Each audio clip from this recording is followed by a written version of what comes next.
I am gonna dump this here because I am still furious and need to know if I am crazy. If family drama bores you, scroll past. But if you have ever felt erased by your own people, you will get it. Got divorced 18 months ago. Divorce standard story. Not gonna pretend I was perfect husband. I can be blunt, sarcastic, not great with feelings talk, but I didn't cheat. Here's the quick backstory. Found out through text notifications on her phone during movie night. Cannot wait to see you tomorrow from some guy named Ethan W. A coworker she had mentioned exactly once. When I confronted her, she admitted to a 6-month emotional affair with some physical stuff, but swore it was just kissing. I didn't believe her then. Still don't. Her excuse. You are always so critical. He makes me feel appreciated. I don't know who I am anymore. Classic midlife crisis disguised as my fault. The divorce was relatively clean. No kids, sold the house, split assets, done in 8 months. I thought we would both move on with our lives. I would heal. She would feel guilty. Family gatherings would be awkward, but they would support me. I was so wrong, it is almost funny. About 3 months post-divorce, I noticed my family's group chat had new photos. Pottery night at some studio. Everyone's laughing, showing off their mugs. Front and center, Opal. Her mug featured prominently, arm around my cousin Tucker, huge smile. Nobody invited me. Nobody even mentioned it was happening. Over the next few months, it got worse. Opal posts a selfie at a pumpkin patch with Tucker. Comments calling her fun and energy. My mom posts coffee with my favorite girl with a photo of Opal in our kitchen. My Aunt Lorraine tags Opal in multiple girls' night photos. I muted the family chat because watching it hurt too much. Realized later that was a mistake, gave them room to forget I existed. Then came Thanksgiving. 2 weeks before the holiday, my mom Faith calls me.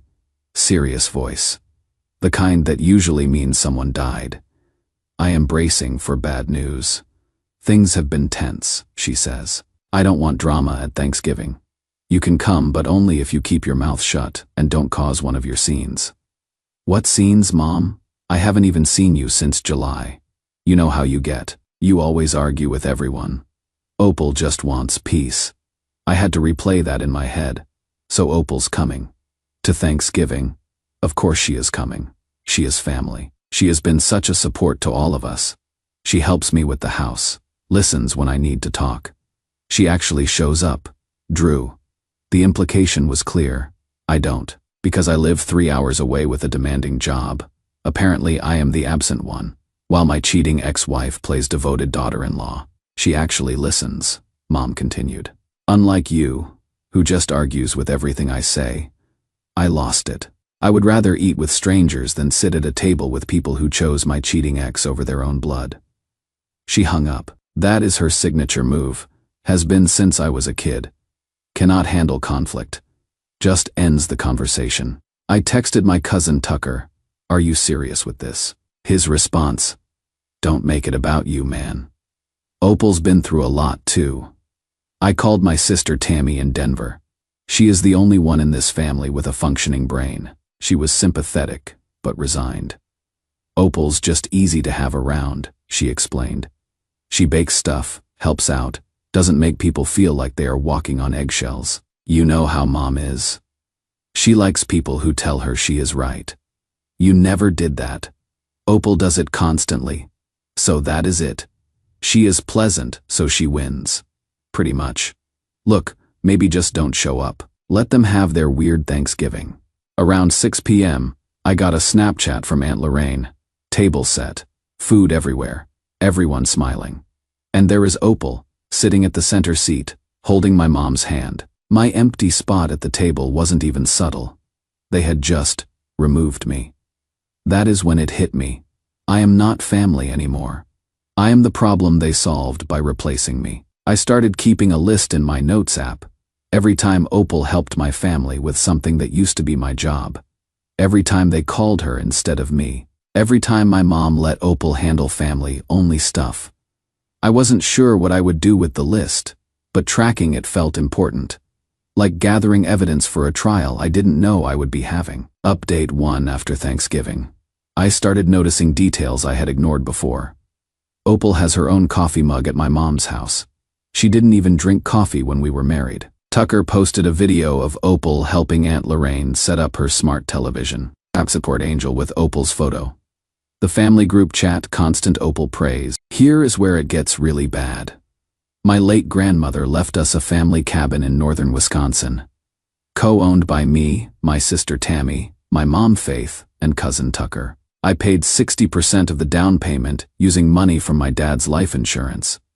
After the divorce, Tucker took over managing it to reduce my stress. Last week, I checked the cabin's shared email account. Found something that made my blood run cold. Opal's been coordinating all the rental bookings, managing the shared bank account, signing documents as family representative, which she is not. Email to our property manager. Drew's been difficult to work with lately, so coordinate directly with me. Opal Brennan, family representative. I dug deeper. Opal helped my mom set up a new bank account and is now a secondary signer. She helped Tucker organize his finances. She is making herself legally entangled in everything. I called Tucker. Why is Opal managing our cabin? She is just good with spreadsheets. Mom can barely work her phone. She cheated on me. She is not family. That is between you two. We moved on. Maybe you should too, called my mom. Did you make Opal a signer on your bank account? Defensive immediately, she offered to help. My hands hurt. I am your son. I could help. You are always busy. She is actually here. She cheated on me, Mom. That is not my business. You are making this harder than it needs to be. Tammy admitted something that made everything click. There is a group chat without you, family planning. Opal's in it. She sent screenshots, messages about handling Drew's anger, what to tell me versus hide, coordinating events without me. Opal's message, Drew's too angry. Let's just do things without him. Easier this way. They organized themselves around excluding me. I am not family anymore. I am a problem to manage. I gathered documents, cabin deed, ownership papers, bank statements, every illegal email, called a lawyer friend for free consultation. You have legitimate claims, he said. But are you sure you want this fight? They started it. I am just showing up now. Update 2, I demanded a family meeting. Emailed everyone, cabin finances and legal boundaries. Saturday 2 p.m. at Aunt Lorraine's non-negotiable. Tucker tried backing out. Cannot we handle this over email? Number in person. Don't show and I freeze all accounts. Opal texted. First contact in months. Should I be there? You are not family. Don't come. The meeting was tense. Mom, Tucker, Lorraine present, Tammy on video call. I brought a folder, emails, bank statements, cabin deed with ownership percentages highlighted. Who authorized Opal to manage family property? Silence. Tucker. Nobody authorized anything, she was helping. I showed an email. She signed contracts representing co-owners. That is fraud. Lorraine rolled her eyes. Don't be dramatic. I pulled out the deed. I own 40%. Tammy 20, Mom 25. Tucker 15, Opal 0. She told our property manager I am difficult and to work with her instead. Tucker shifted. That email was maybe overstepping. Maybe. Mom started crying. You are always angry. This is why we don't include you. I am angry because my cheating ex is signing documents with my dead father's life insurance money. Don't bring your father into this. His money bought that cabin.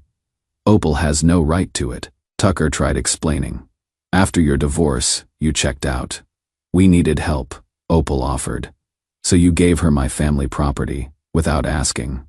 I laid out terms. Opal's removed from everything. Immediately, Tucker protested. You cannot. I am majority owner. Fight me and I freeze the cabin. We will sort it in court, Mom gasped. You wouldn't. You chose my cheating ex over your son for 18 months. Yeah, I would. Tammy spoke from the video screen. Drew's right. You all need to hear this. She pulled out her phone, reading messages from the secret chat. Let's do things without him.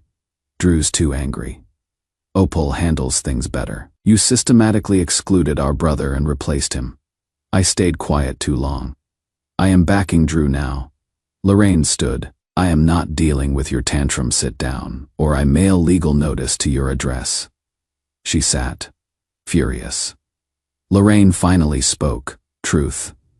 Opal's easy, you are difficult. After your dad died, you got hard, critical. She is pleasant. Doesn't make us feel bad. I stared. I was 19 when Dad died. Sorry, I wasn't pleasant enough while holding everything together. You are mad at my attitude when she cheated. I stood. Opal removed by end of week, or I freeze everything. No more secret chats about family property. Anyone has issues, call my lawyer. I didn't have a lawyer, but they didn't know that. Tucker tried blocking me. Don't do this. You already did. Drove to the cabin, changed all locks, called property manager. Remove Opal from contacts. Changes. Require me and Tammy's approval. Only Monday. Removed myself from joint account with Mom. She would have to figure out online banking herself. Final update first week after the meeting. Radio silence from everyone. 4 days of nothing. Then the flood started. Tucker called repeatedly.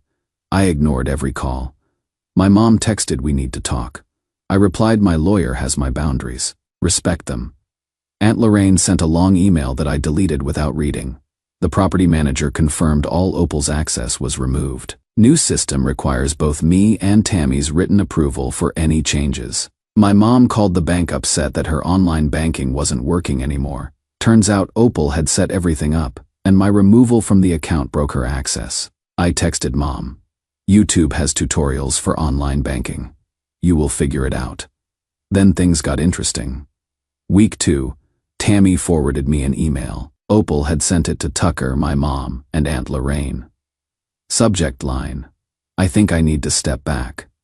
The email was long and guilt-laden, talking about how she never meant to cause division in the family, was just trying to help, and feels terrible about Drew's pain. Classic manipulation, positioning herself as the reasonable one trying to keep peace, while I am the angry problem. The kicker: maybe it is best if I give you all space to reconcile with Drew. I will always care about this family, but I don't want to be the reason for conflict. Tucker's response, also forwarded: no, you are not the problem here.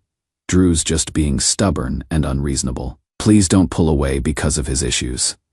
I laughed when I read that. She is backing away now that things are messy, trying to look noble while doing it. But then came the bomb I didn't see coming. A woman I didn't know sent me a Facebook message. Are you Drew Cassidy, Opal Brennan's ex-husband? She introduced herself as Meredith Cross, Ethan's wife. The affair partner. I need to know if you knew about them, she wrote. I found evidence of an ongoing affair. I am trying to piece together the timeline. We ended up talking on the phone. Turns out, Meredith found hotel receipts, explicit texts, all of it. The affair wasn't just emotional like Opal claimed. It lasted 9 months, not 6. There was overlap with our anniversary trip, holidays, family events, everything. All of Opal's nothing physical really happened was complete lies. Meredith was filing for divorce. She wanted to know if I would be willing to provide testimony if needed. In Minnesota, you can name affair partners in divorce filings, alienation of affection claims. I told her I would help however I could. Gave her the timeline from my side. Told her about Opal's lies to me about the extent of things. Validation. I didn't know I needed. Confirmation that my gut feeling about her lying was correct all along. Week 3, Tucker texted me. Opal's having a really hard time. She lost her job. I didn't respond immediately. Later found out through Tammy that Ethan's divorce filing had become semi-public in their corporate community. Small world in Minneapolis corporate circles. Word spreads fast. HR coordinator having an affair with a married coworker. Bad optics. Really bad optics. When you work in HR specifically, Tucker tried again. Can you at least talk to Mom? She is really worried about Opal, I replied. Mom can worry about her own son for once. I am done being concerned about Opal's problems. Week 4 brought a shift I didn't expect. My mom called me, first real conversation. In over a month, I heard about Opal's situation at work. Which situation? Losing her job or being named in someone else's divorce filing. Silence. Then, quieter. I didn't know it was that extensive. The affair. I mean, you never asked. Mom, you just assumed I was the difficult one who couldn't move on. 18 months too late, but sure. She seemed so genuine when she talked about wanting to stay close to the family. That is what makes good liars good at what they do. They are convincing. Can I go now, Drew? I miss you. I felt something crack in my chest, but I kept my voice steady. Funny timing on that. Hung up. Not meanly, just done with the conversation. Through Tammy's updates over the next week, I learned that Opal had spiraled, moved back to her parents' house in Chicago, the dysfunctional family she had always complained about. Ethan completely ghosted her when his wife filed, blocked her on everything. Lost her friend group because they all sided with Meredith, who was well liked in their community. Cannot find a new job, because the HR industry is small and word traveled fast about the affair scandal. My mom told Tammy that Opal was calling her constantly, crying at all hours. Faith was exhausted from it. I don't know what to do.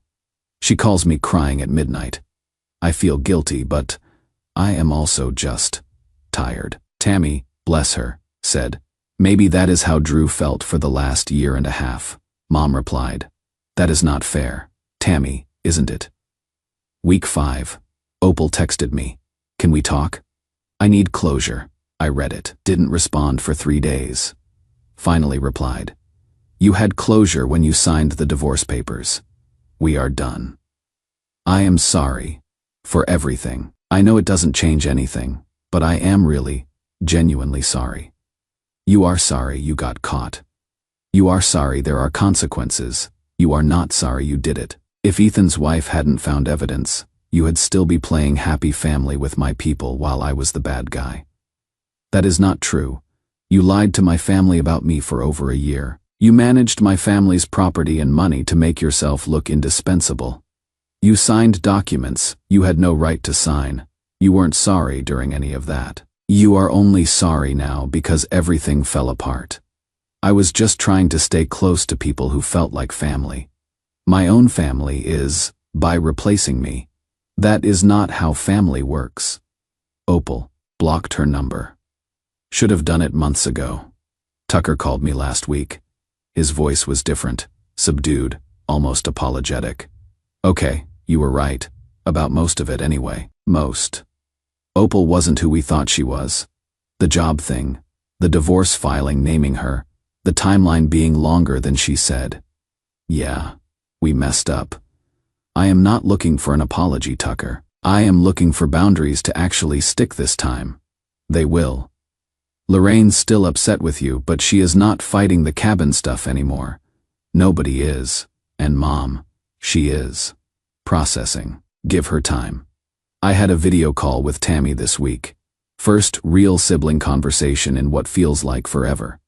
You know what is wild, she said. You were the villain in their story for so long. Now they are scrambling because it turns out the villain was someone else the whole time. I am not interested in being anyone's hero either. I just want to be left alone to live my life. That is fair. I am sorry. I stayed neutral for so long. By the way, that wasn't right. You showed up when it mattered. That is what counts. The cabin is peaceful now. Took Bucky up there last weekend for 3 days. No phone signal. Just quiet. Saturday on the dock watching the water.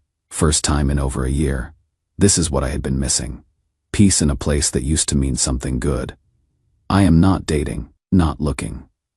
A few friends tried to set me up with people and I declined. I am good being alone right now. Need to figure out who I am when I am not trying to prove something or fight something. We drafted a formal agreement with help from the estate lawyer who handled my grandmother's will. Cost me $1,200 in legal fees, but worth every penny. Clear ownership percentages documented.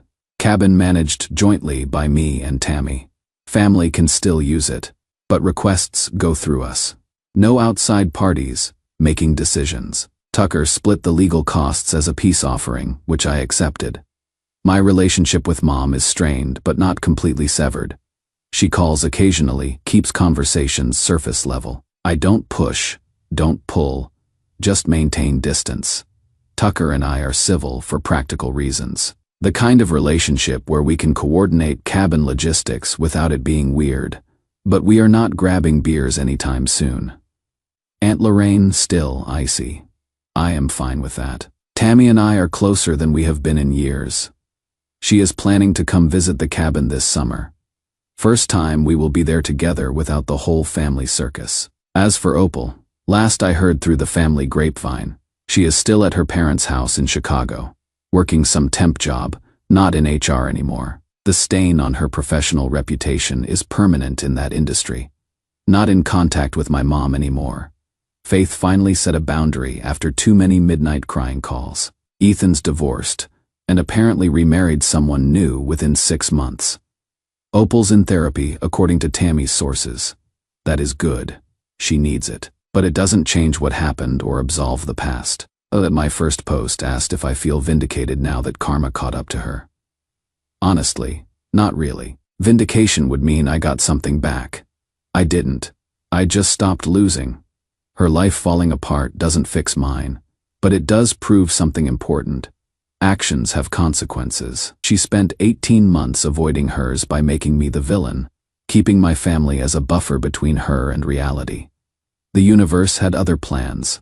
I am not celebrating her downfall. That would require me to still care what happens to her. I don't. I am just not saving her from consequences anymore. That is not my job. Never was, really.